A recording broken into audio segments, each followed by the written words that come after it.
Okay, so today we're going to talk a little bit about C major chords and the arpeggios that we can do with them. So if we're playing a C chord, of course we're going to have C as our root note. I'm just playing on middle C right now. We'll start off with the triad, so we're going to stack two thirds on top of each other. So the first third we're going to do is skipping from C to E. That's a major third.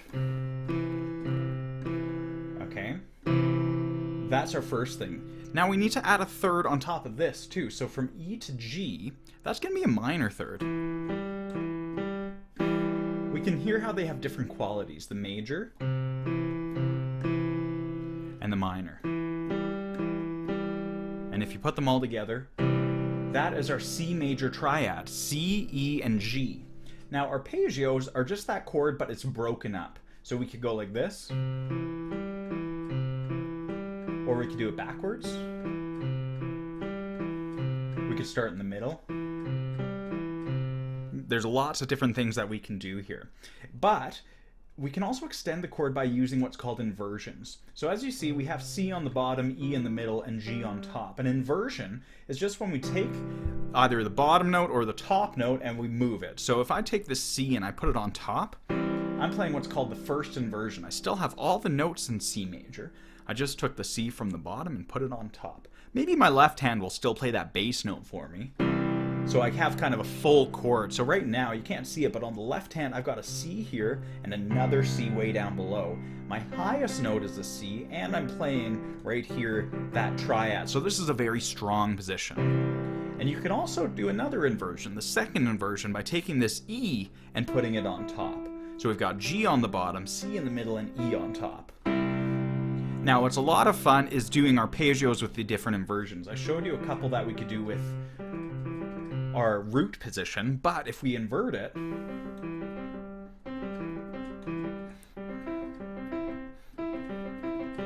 there's lots of stuff you can do, and you can do these inversions with any type of chord. Now, if we extend this to seventh chords, what we do is we have our first degree of the scale, third degree of the scale, fifth degree of the scale, and we're going to add the seventh degree. Okay, so if we're playing in C major, adding a B natural is the seventh note in that scale, okay, the seventh degree of that scale. So this is our C major 7. I'm going to hold down the bass on the left hand just so that we can hear how all these work. But now I'm going to add an inversion. So instead of having C on the bottom with my right hand, I'm going to go E, G, B, C, like that. And of course you can do some arpeggios. I can move up the position, so G on the bottom, B, C, and then E up here.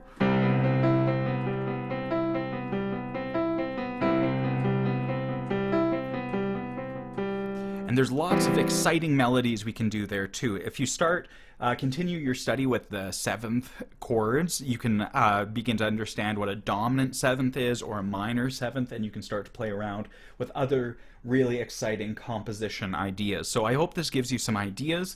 I encourage you to just start off with C and try to get those root positions down. Okay, so what I'm aiming for here is just to bounce around on the position. I'm not searching for the notes. And then I can actually extend it all the way up the keyboard. Okay, so you want to get really comfortable with that. And then, I don't know, I like to do this. I kind of stack arpeggios on each other. And then you can try playing around with new keys and making some new composition choices that way. So I hope this gave you a little something to play around with. Have a fantastic day.